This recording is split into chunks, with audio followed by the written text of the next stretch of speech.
Hey everyone, it's nice to see you. I just want to talk to you guys a little bit about how autistic adults compromise with other adults, because when it comes to having autism, it is really difficult getting along with other people, especially people that you've lived with for so long. And during the past 2 years, I lived with roommates. I had two lady roommates. One of them was really difficult to get along with, I'm not gonna lie. But we compromised on a lot of situations. And my other roommate was a little bit easier to get along with. Her and I still talk. My other roommate and I, sometimes talk, sometimes don't. It's kind of whatever. I mean, we've known each other for about 3 years now, and we got into this huge fight, and we stopped talking because I just couldn't do it anymore, unfortunately. But that's normal in life. It's normal for us autistic adults too. One of the things that really we had to really work on was house rules. And because we lived in an apartment, a small apartment, there were 3 of us. And we made this rule, all 3 of us agreed to this, that nobody is on the phone past 10:30 at night on the weekdays. And then you can text, I don't really care. Text all you want, but phone calls, no, because we lived in a small apartment and we can hear each other talk on the phone. And the insulation wasn't very good. So I shared a bathroom with my other roommate, who was a Jack and Jill type of thing. And when I would go into the bathroom, I can hear her talking to her boyfriend. And I learned some things I really did not want to hear. And it's very difficult having those type of conversations. But a lot of the times she respected it and I was really happy, and then other times she would blatantly disrespect me by doing that. And I already have problems sleeping, so when I can hear her talking on the phone through my room, I would text her and be like, hang up. We agreed, all 3 of us agreed, no phone calls after 10 o'clock, 10:30, I'm sorry. After 10:30, please hang up. It's a really simple rule that I followed. It's a really simple rule that everyone else followed. For some reason, it was really hard for her to understand that her boyfriend does not need to be talking to her at 10:30 at night. For me, I can't talk. I never talk to people after 10 o'clock at night. Like, I'm so tired. I'm like, I don't want to talk to you. I'm done. Even my own mother, I'd be like, Mom, I love you, but I'm going to bed. It's just, I'm not that type of person. And when you're in a new relationship and you're so excited to be with that person all the time, you just want to talk to them all the time. And I get that, but I'm like, I'm just not one of those people. And it's hard for me to understand why other people do that sort of thing. I've always been flabbergasted by it. Like, I've never stayed up till 1 a.m. talking to someone. Like, dude, I'm tired. I'm going to bed. Unless I also have a insomnia, so there are some days where I don't sleep, and sometimes I'll be talking to my friend like, hey, how you doing? But I'm texting, not on a phone call. If my roommates were texting at someone at 2 a.m, I'd be like, okay, I can't hear you while you're texting. I don't care. I also don't need to hear everything you're talking about. It's not what it's supposed to be. A lot of things that we compromised was space, because we lived in a tiny apartment and I own a lot of shit. I'm one of those pack rats that have like a lot of stuff, and I would always leave my stuff out, and my roommates would be like, Alyssa, you need to put this stuff away. And I was like, I would if I had any room. home. So I decided to take advantage of our undecorated apartment. I just brought stuff from my parents' house where I lived previously to my apartment. I just like put stuff as decoration. Like I had paintings and I bought for like $5 on Amazon, and like this sheet thing right behind the couch, and it was kind of like a tapestry. And then I had like blankets out for my roommates to use if they want to cuddle on the couch or something like that, you know, watch a movie or something. I just have all of that stuff there. And then I had like decorations on the walls and stuff like that, and I'd just be like, hey guys, I decorated the apartment for all of us, and because I just have a lot of stuff. And I was like, here, you guys can just like, here you go, it's all nice and pretty now. And they're like, yay. And then my room would just have like posters, and I have a lot of necklaces too, and I don't have a very big jewelry box. So what I did was that I tacked the posters on the wall, and then I used the tacks as a hanger for all my necklaces. So I'd have like necklaces and posters on my walls, and I wish I could paint it, but I don't own the apartment. But like everything I do, I have stuff, and I like to put it strategically where it needs to go.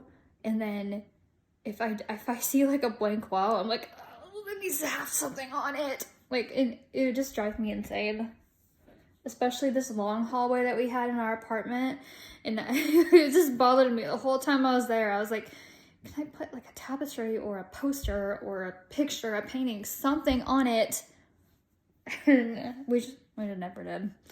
I mean, nobody sits at the hallway anyways.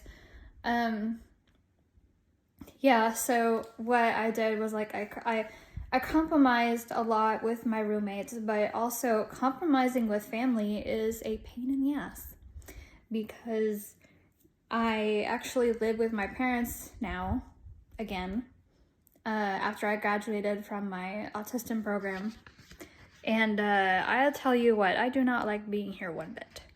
But I also cannot afford to live in an apartment right now because the rent keeps going up and it's so high, and I'm on a social security thing like a lot of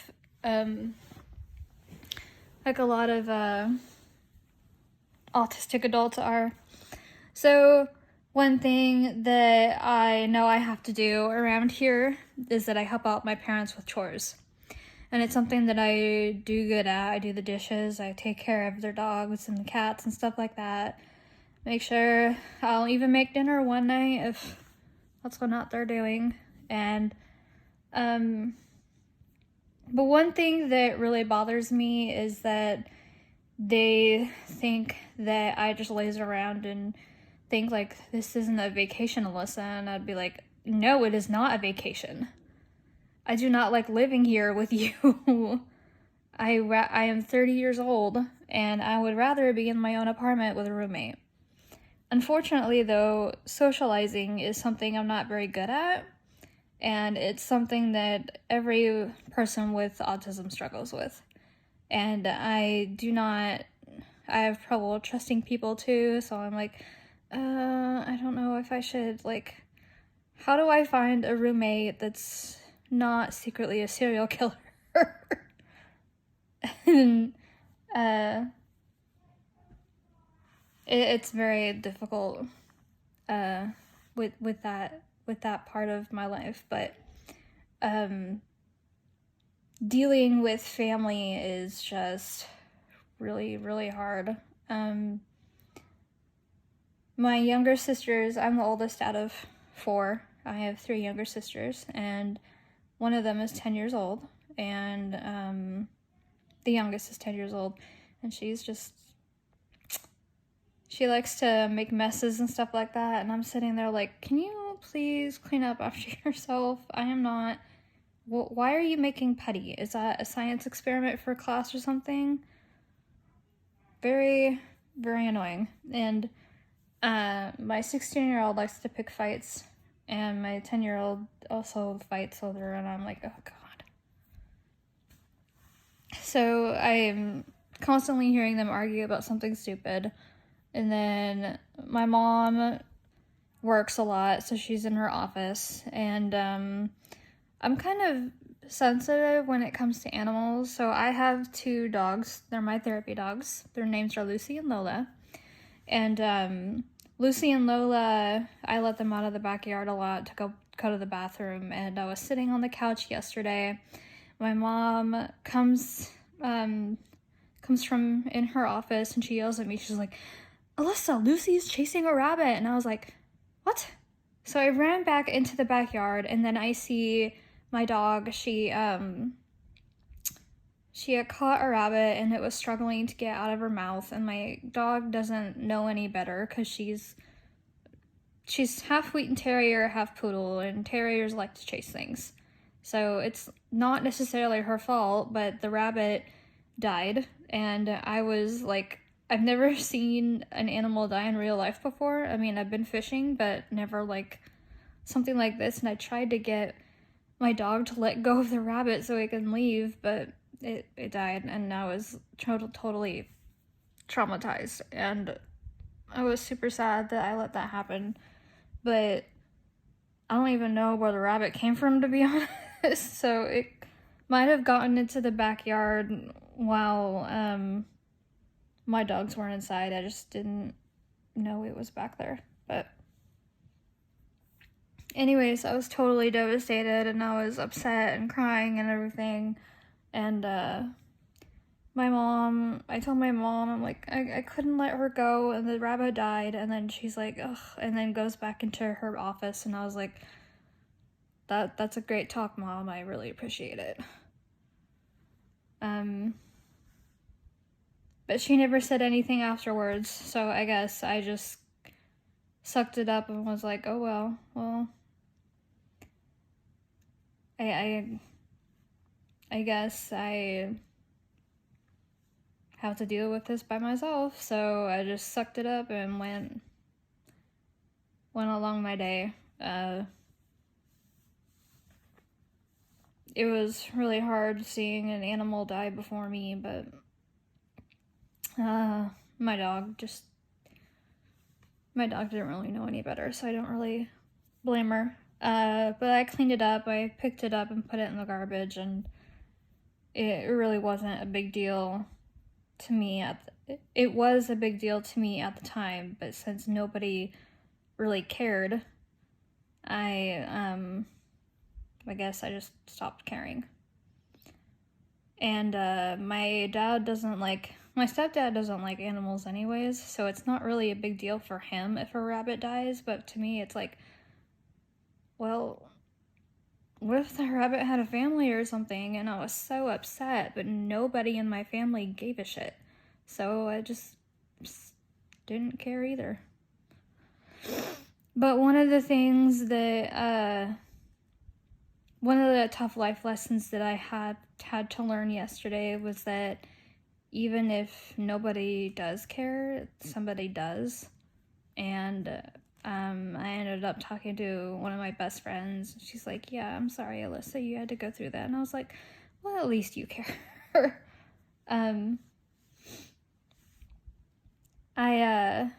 I don't mean to talk trash about my family, but sometimes it's hard being around people that just don't understand you.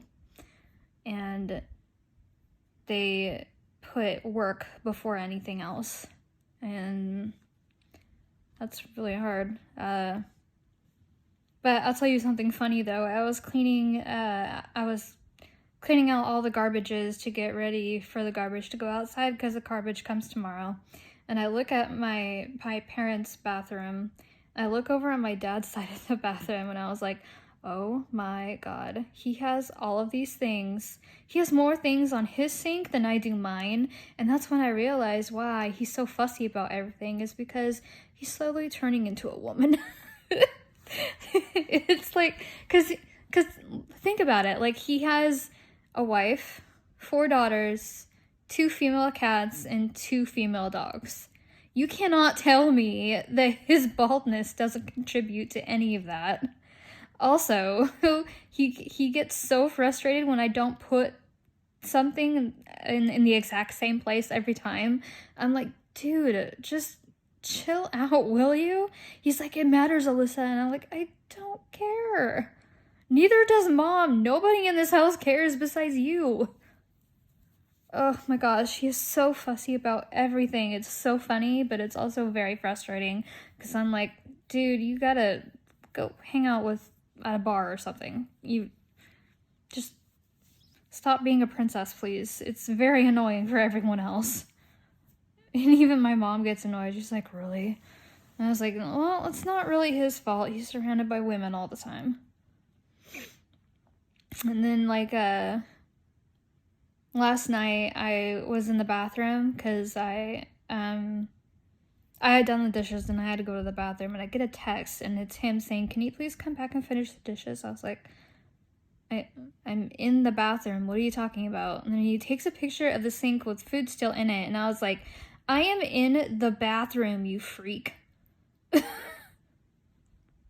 I'm in the bathroom. Can you please let me finish what I'm doing? And it was so frustrating. I was like, why can't you finish it? You're right there. Stop sending me pictures of something that you can do. And I know that that's not really fair considering that he works, I don't know, 12 hours a day or something, and gets up at 4 o'clock in the morning and has to leave by like 4:30 or 5 o'clock in the morning just to get to work. And I understand that that he works hard all day and comes home and doesn't want to do it. And I'm just like, you know what? I'm kind of tired of your excuses, because I also work. Even though I work part-time, I also have to get up off my ass and clean and get on all four on my knees, on my hands and knees, and clean on the floors. I do not want to do the dishes either. So when I do the dishes, I don't say a thing. And if someone doesn't clean them all the way, I don't say a thing, I just do it.